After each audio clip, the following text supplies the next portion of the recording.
Pensa aqui comigo uma coisa que você faz todo dia ou deveria fazer, não é verdade? Que é aquele negócio de tirar o lixo da cozinha. Você pega, amarra a boca do saco e coloca lá do lado de fora. Mas se no lugar de fazer isso, você simplesmente tirasse ali da lixeira e guardasse na própria cozinha, fosse acumulando ao longo dos dias. No primeiro dia, muito provavelmente, você não veria diferença nenhuma. No segundo, talvez. Agora, vamos pensar em uma semana? Como é que seria uma semana você sempre repetindo essa mesma rotina? Tira o lixo da lixeira, coloca num cantinho ali dentro da cozinha. Muito provavelmente o cheiro já ia começar a incomodar, já ia começar a atrair determinados bichos. Aquele ambiente que era um ambiente de refeição, de lazer, de convivência ali na cozinha, passa a ser uma coisa um pouco mais complicada, não é mesmo? Que ninguém ia querer ficar perto. Será que isso não acaba acontecendo em muitos casamentos? Olá, para quem não me conhece, eu sou o Ilquias, estou casado com a Paty desde 2013 e aqui nesse perfil a gente conversa sobre casamento. Nós ajudamos casais cristãos a restaurar os seus casamentos, mesmo quando eles acreditam que não tem outra solução a não ser o divórcio. E se você gosta desse tipo de conteúdo ou lembrou de alguém que pode ser beneficiado por ele, eu te convido a nos seguir e a compartilhar esse vídeo. E aí, com certeza, você deve estar pensando, poxa, Ilquias, no casamento as pessoas não vão guardar esse lixo, né? Mas não é um lixo de verdade. É verdade, mas para pensar. Quantas coisas, emocionalmente falando, nós deveríamos resolver ou colocar do lado de fora? Quantas coisas, espiritualmente falando, nós deveríamos resolver ou levar, colocar para o lixeiro levar? E, infelizmente, a gente vai acumulando nesse quintal do casamento. Eu estava lendo um livro esses dias que me fez total sentido nessa nossa conversa de hoje, que é o Arruinados pelo Amor de Deus, do Iago Martins. Ele usa uma analogia muito parecida com o que a gente está conversando aqui hoje e me fez pensar muito nesse assunto. A gente vai acumulando pequenas coisas e simplesmente aquela resposta atravessada que você dá na sua esposa ou aquele jeito que é grosso que você acaba falando com seu esposo sem pedir perdão. Aquela crítica que você faz, né, de forma demasiada, que não deveria ter sido do jeito que foi, e aí você finge que é brincadeira, aquela falta de carinho, de afeto, admiração que você sempre deixa para a próxima semana, aquela promessa que você falou que ia cumprir e deixou para lá e não cumpriu foi coisa nenhuma. Cada uma dessas coisinhas é um saco de lixo. É um saquinho de lixo que no lugar da gente resolver, desembrulhar ou colocar no lugar certo, a gente vai guardando ali. Por quê? Porque a gente acha que é inofensivo. Ah, foi só uma brincadeira, uma discussão boba. Ah, ele sabe que não foi por mal, ele sabe qual é a minha real intenção. A gente joga o saquinho no quintal ou dentro de casa, deixa ali na cozinha, sempre achando que tudo vai ficar limpo.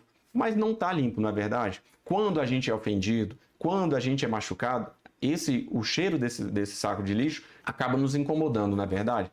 E aí, com certeza, meu amigo, minha amiga que está me ouvindo aí, vocês devem estar pensando bem assim, Ilquias, a gente vai se acostumando com isso. Então não tem por que mexer no que a gente já acostumou. O problema é que aquilo que antes era inaceitável agora vira normal. A grosseria vira o jeito dele, o jeito dela, o silêncio vira, não, a gente não precisa ficar conversando o tempo todo, a falta de intimidade vira cansaço por causa do trabalho, não, é assim mesmo. A gente normaliza o pecado, a gente se acostuma com a vivência do lixo no nosso meio. E no nosso casamento, que era para ser um jardim, um lugar de descanso, começa a cheirar mal. O problema é que é assim, como no livro de Jonas, que inspirou essa reflexão, uma hora a tempestade vem, uma hora a crise chega. E quando a crise chega, ela não encontra um casamento forte e saudável. Ela encontra sim um casamento enfraquecido, intoxicado, por todo aquele lixo acumulado. E aí o navio começa a afundar.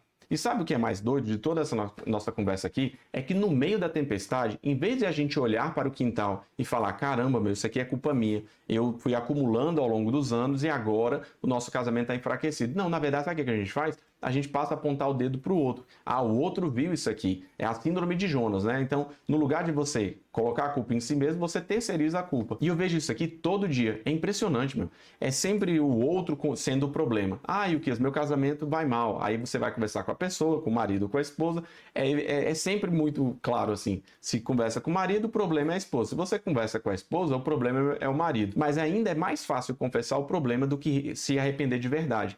A gente fala, eu errei, mas não vai lá catar o lixo, não vai lá limpar, não vai lá mudar a situação. A gente assume a culpa, como Jonas fez no navio, mas sem a intenção de mudar. É uma confissão sem transformação. E isso, gente, não serve para nada, só serve para manter o quintal sujo. É aquele negócio, nossa, tem o lixo ali, é mesmo, alguém tem que limpar e o lixo permanece lá. E nesse processo, a gente começa a justificar os nossos próprios pecados. Começa a criar umas virtudes falsas para disfarçar o erro, sabe? O cara que flerta com a colega do trabalho na internet se justifica dizendo que a esposa não dá carinho suficiente para ele. A mulher que estoura o cartão de crédito escondido diz que é porque o marido não a valoriza. A gente sempre arruma um jeito de dizer que o nosso lixo é, na verdade, adubo. Mas não é. É lixo. é simplesmente lixo e deve ser retirado. Então a pergunta que eu quero deixar para você aqui hoje é: como é que está a sua cozinha aí? Como é que está o seu quintal? Você tem tirado esse lixo? Como é que está o seu casamento quando a gente pergunta em relação àquilo que está sendo acumulado e não deveria ser acumulado? Seja honesto, você realmente tem levado lixo para fora quando necessário? Ou você tem acumulado esses sacos de lixo aí fingindo que nada vai acontecer? Você tem acumulado esses sacos de mágoa, de ressentimento, de palavras que não deveriam ter sido ditas, de perdão não liberado aí no seu casamento?